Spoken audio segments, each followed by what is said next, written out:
Hey everyone, how's it going? It is I, the real Randy Chavez, coming at you today with a Veve OMI update video. Guys, if you're new, welcome. For not, welcome back. I love y'all. Everyone say hello to Dashi. Hello, Dashi. Commenting, liking, subscribing is a free way to help support the channel. Non-free ways are Patreon and smashing that super thanks button down below. Become a member as well. Also, everyone check out wraithax.eth domain name. And this is not financial advice, ever. So we'll start off with OMI. OMI actually doing pretty okay today, up 2%. We have almost $1 million in volume, so it is doing pretty well. It is better than the 5% we were down the other day. We still have not made it above that 0009. We did a little bit this morning, dipped a little bit below, so that's kind of like the wishy-washy state. Maybe some people are trading that, maybe some people are not 100% sure.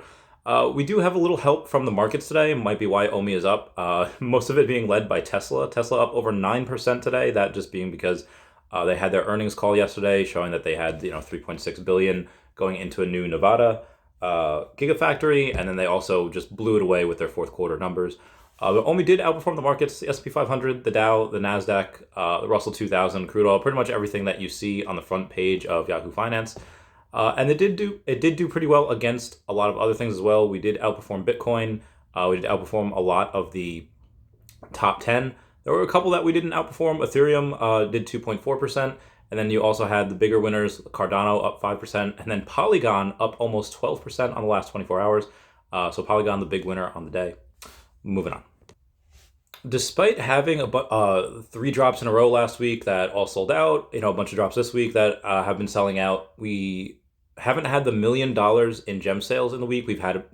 It's taken about 10 days instead of the usual 6 or 7 in order to do that, which is fine. I mean, stuff is selling out. The market is doing pretty well. Today's drop sold out. It was only supposed to be one per account as per the Medium article, but if you take a look, you see a bunch of people, or at least this one person with 1, 2, 3, 4, 5 of them, and then there may or may not be 2 bots over there. That was noticed by someone on the Facebook group. I'm not sure how they got it. Maybe this person had got one on the drop and then was just sniping and then bought a bunch on the secondary. Not 100% sure how that worked out, but hopefully Veve takes notice and they rectify that situation. It was a good day for Veve though. At 7,500 comics, $10 a piece. That's about, let's just say $69,000. Someone comment nice down below for 69. It's not the full 75,000 because they keep a bunch. But with the secondary market fees and whatever, it's a $75,000 day for them. So huzzah to them. And on their drops, this is a relatively light day. A lot of times when they do drops, they usually clear about 6 figures. So this is a relatively light day. I don't know any other NFT project which does this multiple times each week. Comment down below if you do. If you do, again, like I said, let me know. I really want to learn about them. Before I get into the news, I did want to go over some speculation. We did have an Ant-Man Quantumania trailer, a new one that just came out. That movie does come out next month, so I do think we are going to get a new Marvel Mighty set. That is obviously one of my favorite sets. That's probably my favorite series, just because we don't 100% know what Marvel has planned for them, whether they will be gamified or not. Again, they could just be normal things, whatever. It could just be a cash grab, but I don't believe they're giving all these first appearances out on the Marvel Mighties, for no reason. But also, you do have, if nobody's ever noticed it, they had some scenes from the Marvel's Agatha Coven of Chaos. That is kind of the sequel to WandaVision coming out. And in other places, they have had QR codes. Now, the QR codes just leads to Marvel, where they just give away comics, etc. But in the new one, they just says, hey, grab your comic here, be an insider. And then this is not the only place that they've done it. They've also had other places such as She-Hulk. You'll see that in 1 second. She-Hulk, they had QR codes every single episode. And then you also see that in Moon Knight right there. I'm not sure how many episodes they had that in, but I can't help but think that these particular QR codes are just going to be something that they could introduce Veve in. I mean, if they're already doing it for Marvel giveaway stuff, I cannot help but think that Disney Plus will have that in all of their shows pertaining to Veve, at least the ones that we have their licenses for, which again should have everyone, whether it's National Geographic, I am very, very curious to see. Look on the playlist Chavez Shorts. I do have one where they already have an AR version. They did that with Brie Larson, an AR version of that show. Call me crazy, said it Patsy Cline, but I'm positive that they have something like that there for Veve. Comment down below if you think I'm crazy. Comment down below if you're like, no, Chavez, that makes sense. Really want to know your thoughts. All right. In other news, we do have Immutable X posting saying Tier 1 Alluvium land giveaway. In celebration with Illuvium Zero Alpha launch, we are giving away one piece of land, so you can try out the Alpha as soon as possible. And then they just comment, they on their Twitter, they just say how you can win that. You just like and retweet the post, follow Mutable, and enter with the link down below. Now for that, they have had, with the Alpha stage, that will go away soon. You're going to be able to play it and do whatever. You have had Poor Man Printing. I love that guy. It's like the one guy in the community that I haven't met yet that I just would love to have a beer with. He's such a cool content creator. He does a lot of videos, and he just says, like, listen, I'm working full time. I'm working like time and a half. He's doing all this, but he cannot put his phone out. He loves having to play Illuvium, and I'm very curious because again, I love gaming, just to see what they do with it. And again, they are on Immutable X, so there is at least some chance that you have some land being sold with OMI or being purchased for OMI, because again, on Immutable X, you can do all that stuff. But that, I would say, is the one metaverse that looks to be the closest to Veve as far as competition is concerned outside of Earth 2. I put it ahead of Sandbox, and I put it ahead of Decentraland. I would say it would be Veveverse and Earth 2 up at the top, and then Illuvium probably a pretty close second, because they do have a pretty good following. It is the most, I would say, covered by other YouTubers. I mean, not as much as Veve, but it does have a lot of other people do covering that. I don't think people solely cover that, but there are people that cover that in conjunction with other stuff, and there just happens to be a lot of them, so I'm keeping my eye on that. As far as sales go, we do have another Amazing Fantasy 15, a mint number 201. It was a secret rare, and it did happen to sell for $9,799, so shout out to them for that sale. This is something I covered a while ago, but it's just coming around again, so I figured I'll talk about it. Been tagging it a bunch. Captain Veve says, do you know that one of the top 10 angel investors from China holds more shares on OMI than Alfred Kahn? And this does happen to be Hangbo Zhu. Hangbo Zhu, I will lower that brightness so y'all can see. Hangbo Zhu does have a pretty decent amount of shares, has 4.46%. Compared to Alcon's 3.23%. And again, that was as of 2018. So that may have shifted around a bit. But again, that's the third most at 4.46. So the third biggest investor has less than 5%. So if anyone's ever worried about like a hostile takeover, can they go and purchase other shares? Who's the number two? And they try to get 51%. It's pretty much impossible, because the number two person is Dan Crothers at 1/4 at about 25%. And then the number one is obviously David Yu that has 55%. Again, some of that might have been sold off at some point, but I don't believe David would ever have less than 50%. 50.1, I think, would be that. And again, Dan would also, I believe, not have less than, let's say, 20%. I believe he'd want that. Anyway. Moving on, we do have Cavernous saying, Cavernous 2023 1.0 delivers the most comprehensive platform toolkit for building and publishing completely custom and open metaverse experiences. Again, we have had that explained to us before at DCon, saying that, yes, you're going to be able to code and do your own thing inside of the Veveverse. And here's Cavernous, the one that's helping us build that, just pretty much confirming that, saying, visit our dedicated release notes page, get details on key highlights. So shout out to them for doing that. I had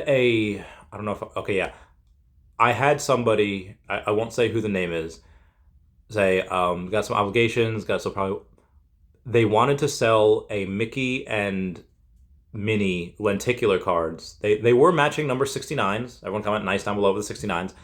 But he wanted to sell them in December for 4K. He's like, I probably can negotiate a bit. And he's like, hey, do you know anyone? And I was like, listen, I appreciate the hustle, but I don't think you'd find a buyer for that now, maybe in a bull market. And then they continue on saying, how much do you think it would go for in this market? So I said the number 41 Mickey is listed at 900, and that's what's killing you right now. Again, this was in December, so it may or may not have been lower than that right now. Although, I'm not going to lie, that might not be, it's number 41. Anyway, I said that's what's killing you right now. As long as that's that is there, I'd say you might be able to get 800 for the whole pair. And he had gone and says 800 for the pair, that's a loss for me for sure. I mean, when I bought it, it wasn't the cheapest of the lower mint, but the matching should also add value. Yada, yada, yada. And basically, I had said, listen, that is unrealistic for now. If you are willing to wait, and I'm telling you guys right now, if there's somebody that's asking a ridiculous price and you are willing to wait for it, if you know it's a ridiculous price and you know that nobody's going to buy for it, sometimes that high-hanging fruit becomes low-hanging fruit because they were listed recently at 750 gems each. Is that a good deal? I don't think I'd pay that for it, but that is much better than obviously the $4,000 that he was asking for, several months ago. And I'm not saying this is low-hanging fruit right now. I'm not saying that this is like the best deal ever. I'm saying that it's a heavy discount compared to what he wanted at $2,000 a pop, last time. So I'm just letting y'all know that's just kind of how I view things.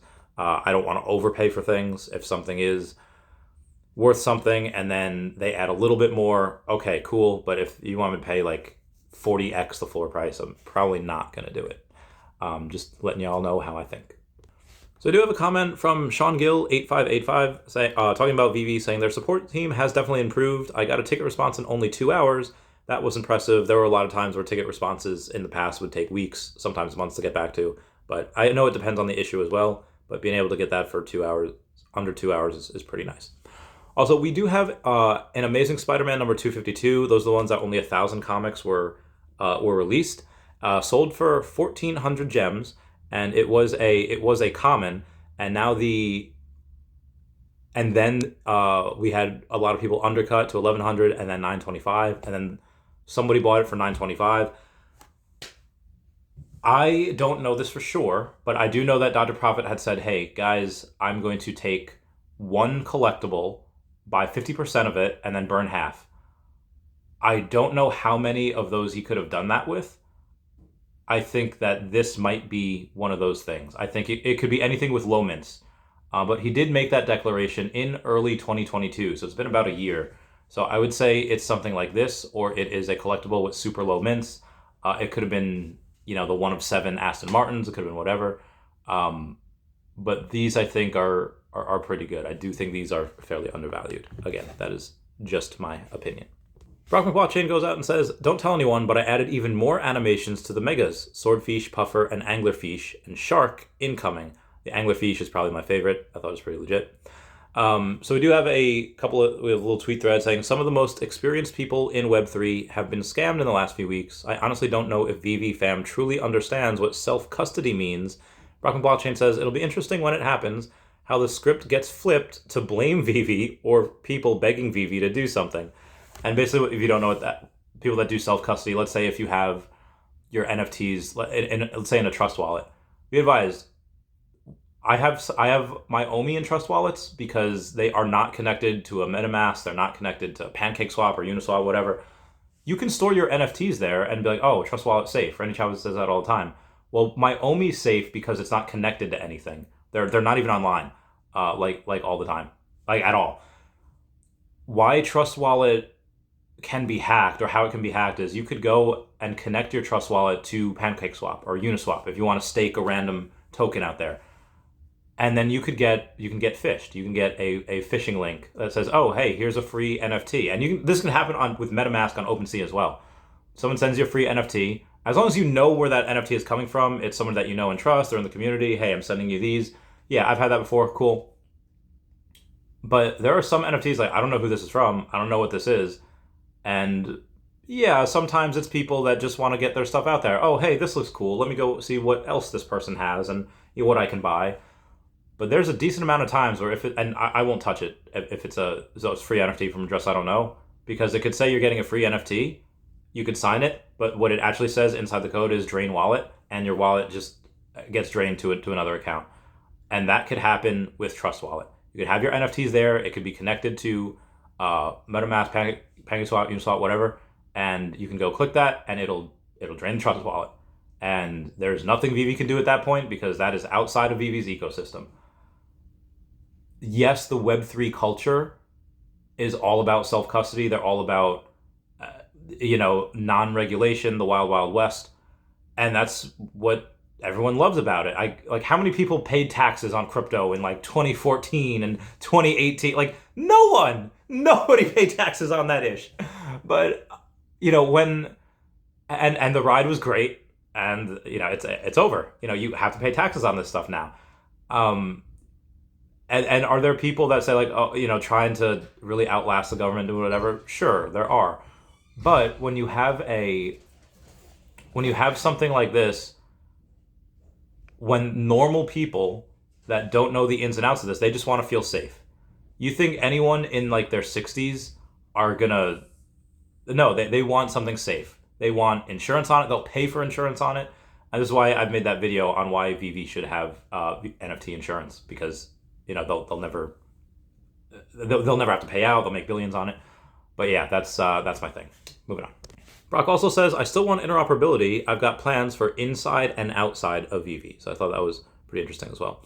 Immutable X posts that building in the bear market is something that we are used to. Immutable started the biggest bear run, and the important thing is consistently building regardless of the market.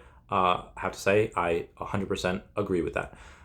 We have, I think this was Dr. Profit posting a while ago, says the NFT market is a device for transferring money from the inpatient to the patient.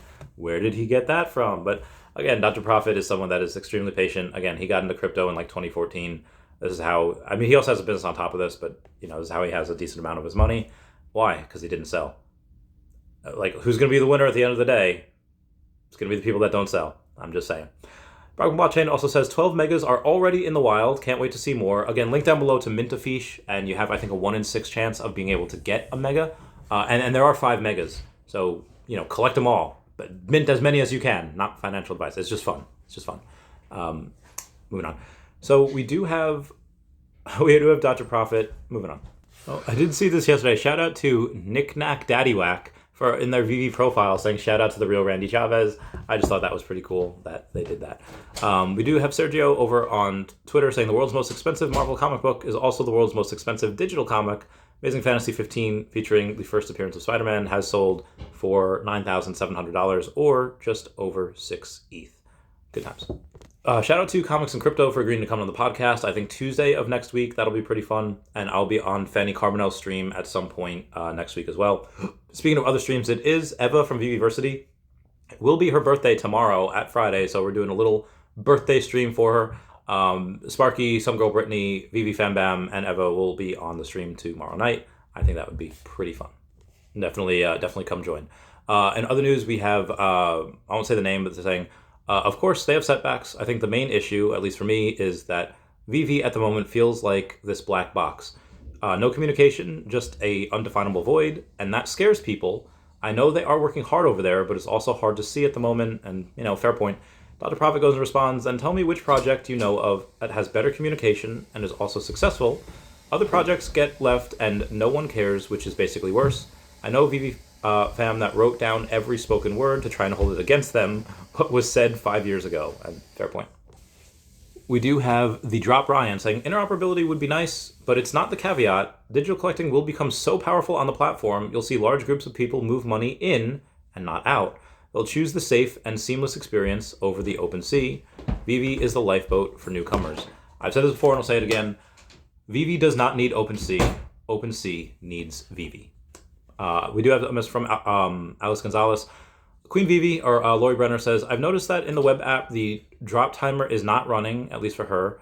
Is anyone else having this issue? And Reverend Alex G says, try logging out and logging back in. Not sure if you're in an office or work from home, but make sure you're not using a VPN. If that doesn't fix the problem, please help by filing a support ticket. Anyway, guys, that's it for me. Please comment, like, and subscribe. Comments are good for the YouTube algorithm. Everyone say bye-bye to Dashi. Bye-bye, Dashi. I love you guys. Goodbye. Meow, meow, meow, meow, meow.